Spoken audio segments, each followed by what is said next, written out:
Hello mga kabibig! Welcome back sa ating bagong YouTube channel. Ito ang pinakamaingay ng YouTuber sa lahat ng YouTube. Ako si Kabibig, maglebak-lebak na to with evidence. Background lang to ha, hindi to totoong bahay ko. Ay, eto na. Pinag-uusapan yung Senate hearing, yung impeachment ni VP Sara ba na hindi natuloy-tuloy. Ang mga tao, grabe mag-observe, lalo na kay Risa Hontiveros. 'Di ba isa si Risa Hontiveros sa lima na hindi pumayag na ibalik ang impeachment, trial of impeachment ni VP Sara sa Kongreso? Ay ito kabibig. Dahil doon, nagka-interest ang mga tao kasi sobrang talino ni Risa Hontiveros. Ako nga, talagang pagtingin ko lang kay Risa Hontiveros pag magsalita siya ba, malumanay, at talagang yung speech niya, talagang formal na formal. May point talaga ang mga sinasabi ni Risa Hontiveros. Nako, ang mga netizen na ispatan nila na meron palang tagagawa ng speech ni Risa Hontiveros na hindi pala ito pupunta sa podium or saang area na pwede ma-speech kung wala itong tagagawa at may dala-dala talaga ito palaging index card. Ay, natural. Uy, kailangan talaga may tagagawa kay Risa kasi si Risa hindi naman lawyer. Baka yung mga tagagawa niya, mga lawyers yung ba na may alam din kung ano ang mga pinagsasabi niya. Natural na nahihiya naman oy na tatayo ka doon, magsalita ka, tapos walang sense mga sinasabi mo. So, ang mga netizen, akala kasi ng mga netizen, ang talino ni Risa, galing sa utak ni Risa, ang mga sinasabi niya, nahuli sa kamera. Grabe naman. Pati si Rowena Guanzon, nag-react din. Para daw hindi halata na hindi ikaw ang nagagawa ng speech, meron siyang tawag ito, in-advise ni Risa Hontiveros. I'm sure si Risa Hontiveros ang kanyang pinariringgan nito. Oo po. Ito po ang huli cam ni Risa Hontiveros na maraming netizen ang natatawa sa kasi bawat bigkas ng salita ni Risa Hontiveros ay binibigkas ng ng babaeng ito. I think ito yung ano ni Risa Hontiveros, mga tao ni Risa Hontiveros na for how many years serving her, how many years na may tiwala na si Risa Hontiveros na kung times may mga Senate hearing, ito yung nagbibigay ng mga speech, nagbibigay ng mga informasyon. Kasi hindi naman kaya ni Risa Hontiveros every now and then kaya lahat kung ano ang kaya sabihin. Pero sabi ng iba, si Bato nga hindi na lawyer pero walang dalang index card. Magsalita siya kung magsalita. At I'm sure si Bato nakikinig naman yan. Nag-ask naman yan ng mga opinion sa mga lawyers niya. Pero hindi ibig sabihin na si Bato walang utak ha. Tatayo si Bato kung ano ang kanyang intindihan, kung ano ang kanyang nalalaman, sasabihin niya. Hindi yung every now and then madalang index card. May kaya ka talaga? So ito yung video mga kabibig na naobserba at nakita nila na sabi ng iba, hindi pala siya matalino. Uy, kayo talaga no, wag kayong ganun. Uy, natural lahat nangangailangan ng ano tawag dito, ng tutulong sa iyo pag ma-speech ka. O, ito na. Of the approved motion introduces unnecessary ambiguity to the already politically charged proceedings. Ang return po ay pagsauli o pagbalik. Sa usapin ng judiciary, nire-remand ang kaso pabalik sa lower court for further proceedings. Sabi na isang netizen, pag walang index card at phone, palasinin, hi girl, kay madam. Yung believe na believe ka na sana kay Madam Chair, pero nakita mo na ang taktika nila. Uy, wag kayong ganyan kay Madam Chair. Ito na. Kaya po, I cannot accept this kind of wording. It is dangerous and disingenuous, particularly when the rules of court have suppletory application.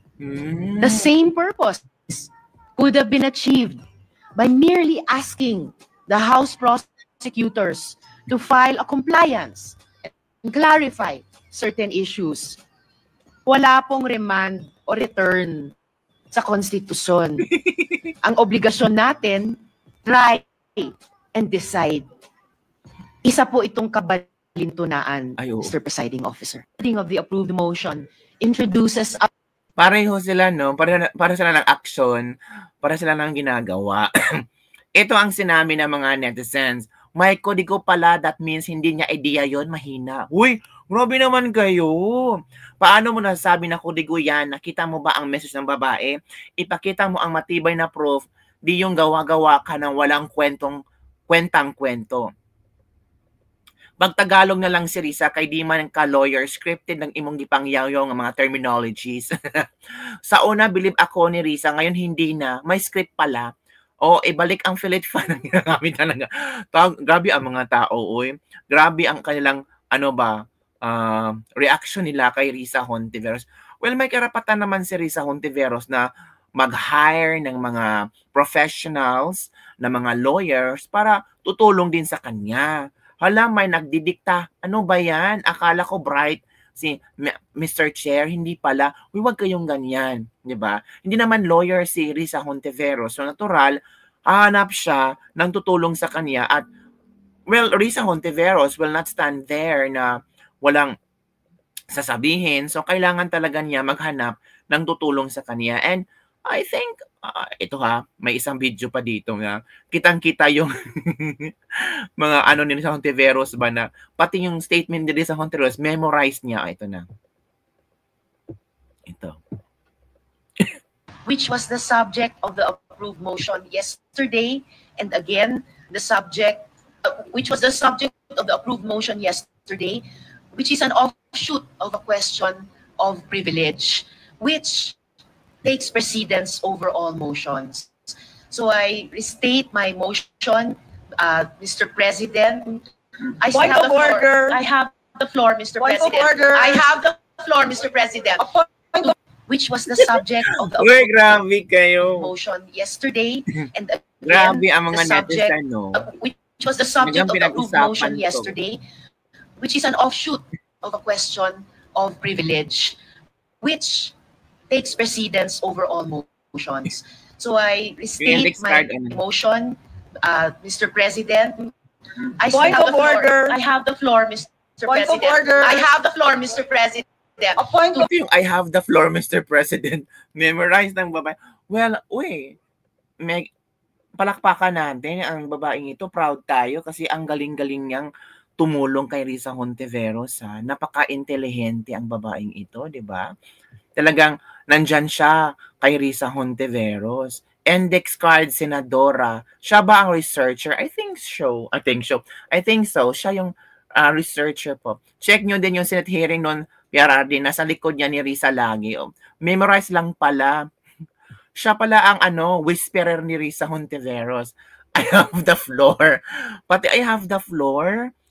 She is the brain of Risa. If you notice that Risa always reading her comment, interview, even simple answer, I think she is the one who made everything for Risa. Ooh. Ito yung brain cells for rent. Ito, work at the legislative. Some of the actually most legislators don't know what they're doing.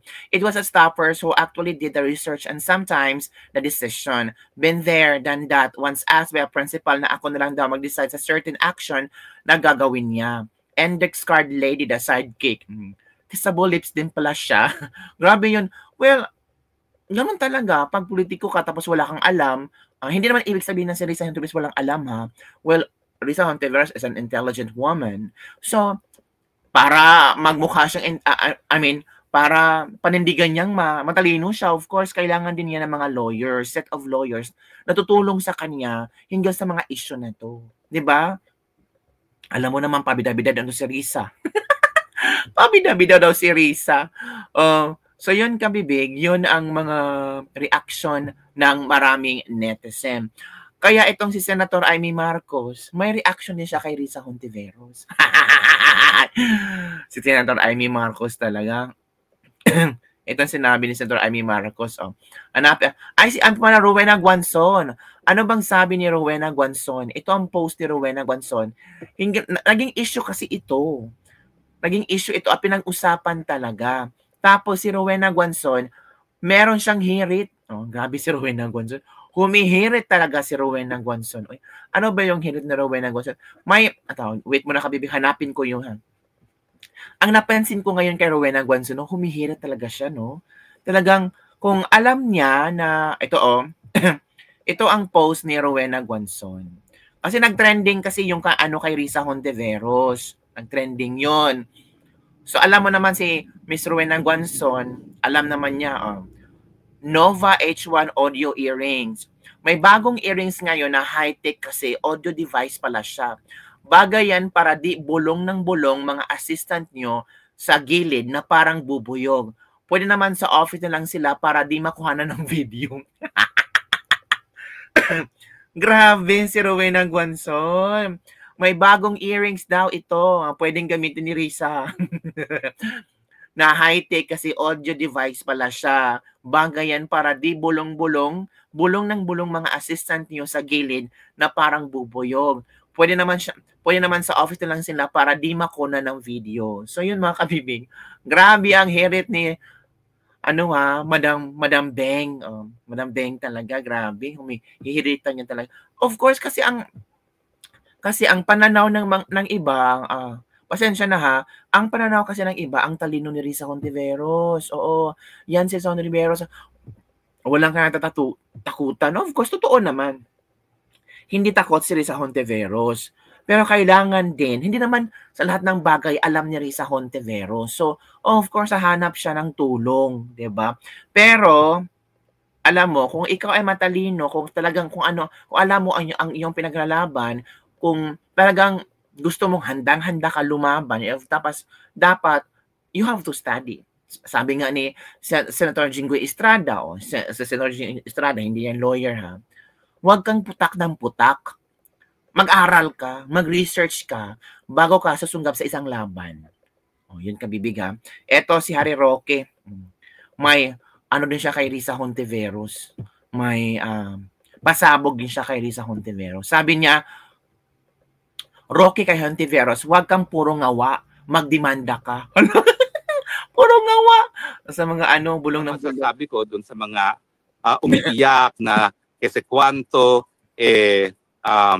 nagkaroon ng paglabag sa saligang batas, sa pagre-remand. Well, magdemanda kayo. Tignan natin. Ayaw niyong maniwala dun sa aking paninindigan na ang desisyon ng impeachment court ay hindi dapat reviewin na kahit sino dahil sila ay sole judge. So kung kayo ay hindi sang-ayon, matagal pa naman ang pagbubukas ng 20th Congress. Sa July pa yan. Magdemanda kayo kaysa ngawa kayo ng gawa. Yung mga antivirus dyan na nagpapapansin dahil ambisyon maging presidente, magdemanda ka na makita ng lahat na talagang ang dapat maging presidente, alam ang batas. Dahil pag ikaw nagdemanda, tingin ko, sesem lang ang mukha mo dahil i-dismiss lang yan ng Korte Suprema. So go ahead, mag-file ka ng maintindihan ng bayan na kinakailangan naman, bagbat hindi requirement na abogadong presidente, kinakailangan naman alam ang batas. At ang iyong asta ay talaga napapakita na hindi mo alam ang batas. Wala ko, hindi alam ang batas? May mga assistant naman si Risa, baka alam na mga assistant ni Risa ang batas. Si Risa naman tagabasa. Sabi ng iba, ang mga assistant ni Risa Hontiveros is the brain of Risa Hontiveros. Pag wala yung mga assistant ni Risa Hontiveros, wala yung mga sabi ng isang netizen. Hala. Sinasabi mo na kinakailangan mag-proceed the trial kaagad dahil pinagagamit ang word na forthwith. Hindi mo naman maintindihan na ang forthwith naman, nakasalalay yan kung kailan naman sinumite ng Kamara de Representante yung kanilang impeachment complaint sa Senado. Kung wala na talagang oras at patapos na ang Kongreso, paano naman sila magpapatuloy? Wala ng oras. At yun nga po bagamat may desisyon ang sinabi na ang Senate ay isang continuing body dahil 12 senador ay palaging nakaupo dyan every 3 years, ang katunayan, yung 12 yun, inutil. Kapag hindi pa nanunumpa yung pangalawang 12. Bakit? Kasi wala silang quorum to conduct official business. Hindi guys sa Amerika na at all times ang Senado ay mayroong quorum. More than half ang mga nakaupo. Kaya po pwedeng mag-function ang Senado miski natapos na yung termino ng ilan sa kanila. So yun ang statement ni Attorney Harry Roque. Kaya nga sabi ng iba, yung assistant ni Risa is the brain of Risa. If you notice that Risa always reading her comment, binabasa daw yung mga komento ng assistant ni Risa. Even sa interview, kahit simple na answer, meron talagang mga index card na dala-dala si Risa Hontiveros. I think she is the one who made everything for Risa. Sabi ng isang netizen. So kung si Risa, ganun, nako, hirap naman maging presidente na, for example, si Risa tatakbong presidente, bubutuhan na maraming kakampi, kung nanalo. Hirap naman ang ating presidente, isang index card girl. Lahat ng mga senadora may writer sila, hindi lang si Risa, even the president, the vice president, ano man ang problema, lahat ng bayan kung hindi gusto ang tao, may kulang at masamang kahulugan, hindi kayo na ang matalino, sabi ng isang netizen. Nako kung gano'n, kapag tatakbong presidente ito, mukha lang siyang frontage, pero ang utak niya, nitong staff niya, danger.